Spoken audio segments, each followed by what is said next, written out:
Hello everyone, welcome to class 12th math with Priya. तो आपकी 11th की एग्जाम अगर कंप्लीट हो गए हैं तो आप स्टार्ट करोगे क्लास 12th मैथ। एंड अगर आप 95 प्लस मार्क स्कोर करना चाहते हैं तो आपको स्टार्टिंग से ये ऐसी प्रिपरेशन रखनी होगी कि आप जो है अच्छा स्कोर कर पाएँ। तो उसके लिए आपको सिस्टमेटिक स्टडी करनी होगी एंड आपको स्ट्रैटेजी जो है फॉलो करनी होगी। तो उसके लिए मैं आपको बताने वाली हूँ कि किस तरीके से आप जो है उसको स्ट्रैटेजी को फॉलो करोगे। तो जैसे भी आपको अगर कोई भी बड़ी प्रॉब्लम होती है तो उसको क्या करते हैं, छोटी प्रॉब्लम्स में ब्रेक करके सॉल्व करते हैं। तो ऐसे ही जो आपका सिलेबस है आप उसको छोटे छोटे पॉइंट्स में जो है ब्रेक करोगे एंड उसको अच्छे तरीके से कंप्लीट करेंगे। तो यहाँ पे जो आपका क्लास 12th मैथ है उसमें आपको एक चैप्टर किस सीक्वेंस में कंप्लीट करना है। फॉर एग्जाम्पल हमारे पास है रिलेशन एंड फंक्शन।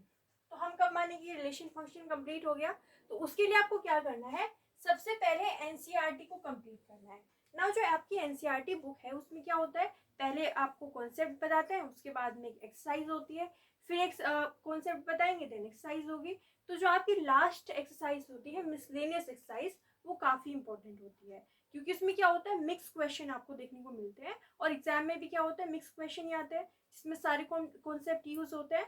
तो वो जो एक्सरसाइज है आपको उसको बहुत अच्छे तरीके से तैयार करना है और कॉन्सेप्ट को जो है स्ट्रॉन्ग करना है एनसीईआरटी से।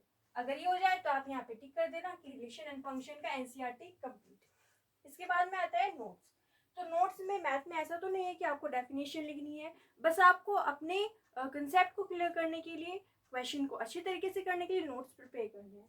तो जो आपके नोट्स होंगे पहले तो वही होंगे जो आपके सोल्यूशन है, ठीक है। तो वो आपका नोट्स हो जाएगा एंड इसी के साथ साथ आप करोगे short notes. Now short notes जो होते हैं वो वेरी इंपॉर्टेंट होते हैं क्योंकि उनसे आपको जो फॉर्मूले हैं वो याद करने होते हैं। एंड फॉर्मूले अगर आपको याद होंगे तो क्वेश्चन को आप स्टार्ट कर पाओगे, अगर फॉर्मूले याद होंगे तो आप क्वेश्चन को एंड कर पाओगे।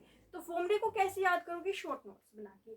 इनमें आप फॉर्मूले रखोगे, इनमें आप ज़्यादा डिटेल नहीं लिखोगे, जो भी मेन फॉर्मूले हैं आप उनको वहाँ पे लिखोगे। और इसके साथ में जो भी मेथड होता है, कुछ ऐसे क्वेश्चन होते हैं ना जिनमें मेथड यूज होता है, स्टेप यूज होते हैं, तो उनके बारे में भी आप अपने शॉर्ट नोट्स में लिखोगे।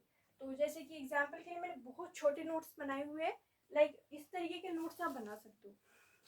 तो ऐसे आप बहुत छोटे नोट्स हैं, इनमें बस फॉर्मूले लिखे हुए हैं, तो फॉर्मूले आपको बस इसमें से देखने हैं एंड इनको डेली रिवाइज करना है। तो इससे एग्जाम के टाइम पे आपको बहुत ज़्यादा प्रॉब्लम नहीं होगी और प्रेशर भी नहीं बनेगा। इसके बाद में आती है mind map.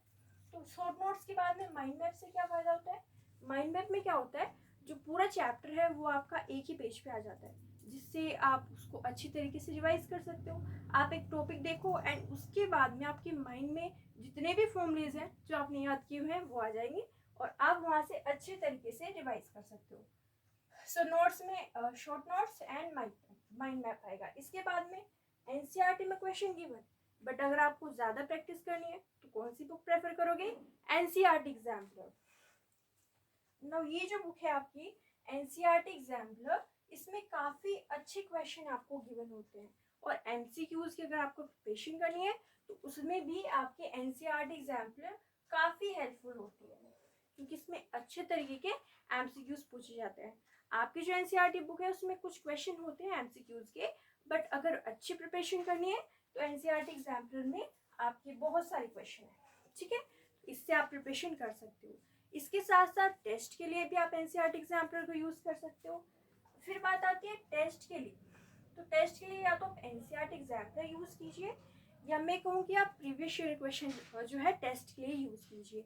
Previous year question से क्या होगा, क्योंकि एग्जाम के टाइम पे भी आप प्रीवियस ईयर क्वेश्चन करते हो, तो अगर आप स्टार्टिंग से ही प्रीवियस ईयर क्वेश्चन करना स्टार्ट कर दोगे तो आपको ज़्यादा प्रॉब्लम नहीं फेस करनी पड़ेगी और टेस्ट भी आपका हो जाएगा। तो प्रीवियस ईयर क्वेश्चन से आपको पता चलेगा कि आपने जो भी चीज़ें पढ़ी हुई है क्या उनके बेसिस पे मैं पुराने साल के पेपर कर पा रही हूँ या नहीं कर पा रही हूँ, ठीक है। तो उससे आपको क्या होगा, पता चल जाएगा कि क्या ये नॉलेज इनफ है या इनमें कुछ और ऐड करने की ज़रूरत है, ठीक है। जो ऐड करना है वो आप अपने नोट्स में ऐड कर लीजिएगा। इसके बाद में है revision. So revision is very important क्योंकि अगर आप रिवाइज नहीं करोगे, प्रैक्टिस नहीं करोगे तो फिर आप सब चीज़ भूल जाओगे। तो रिवीजन के लिए लास्ट टाइम का आप वेट मत कीजिए, आपको पहले से ही रिवाइज करते चलना है। तो वीक में जो है अपना जो एंड डे मीन्स आप संडे को जो है रिवीजन के लिए रख दीजिए कि मुझे यहाँ पे रिवीजन करना है। और क्वेश्चंस ले लीजिए जो भी आपको लगे ये हार्ड है या थोड़ा सा इम्पोर्टेंट है, उसकी प्रैक्टिस कर लीजिए, ठीक है। तो आपको रिवीजन करते रहना है, जो है आप लास्ट डे मीन्स संडे को आप जो है रिवीजन कर सकते हो और बाद में भी आपको रिवाइज करते रहना है, ठीक है। तो इस तरीके से आपको अपना एक एक चैप्टर कंप्लीट करते रहना है। जैसे यहाँ पे टिक करते रहना, ऐसे notes complete, short notes complete, ठीक है। तो इस तरीके से आप पूरी टेबल बना लीजिएगा। यहाँ पे 3 चैप्टर्स लिखे हुए हैं, तो ऐसे आपको 13 चैप्टर जो है कंप्लीट करने हैं एंड इस तरीके से आपका सारा सिलेबस जो है आसानी से कंप्लीट हो जाएगा, ठीक है। तो आप देख लीजिए कैसे करना है इसको। ओके, तो जो हम क्लास 12th मैथ है उस पर मैथमेटिक्स पढ़ते हैं एंड रिलेशन फंक्शन की जो प्लेलिस्ट है आप उसको देख सकते हो। तो ये मैंने बताया आपको, I hope it is something helpful for you and हम देखेंगे कि जो सिलेबस है उसको अच्छी तरीके से किस तरीके से उन्हें कंप्लीट करना है, ठीक है। तो अगर आपको हमारी वीडियो अच्छी लगी है तो लाइक कीजिए, शेयर कीजिए, हमारे चैनल को सब्सक्राइब कीजिए, क्योंकि जो क्लास 12th मैथ है हम उसका कंप्लीट सिलेबस जो है कवर करेंगे, ठीक है। तो thank you so much for watching.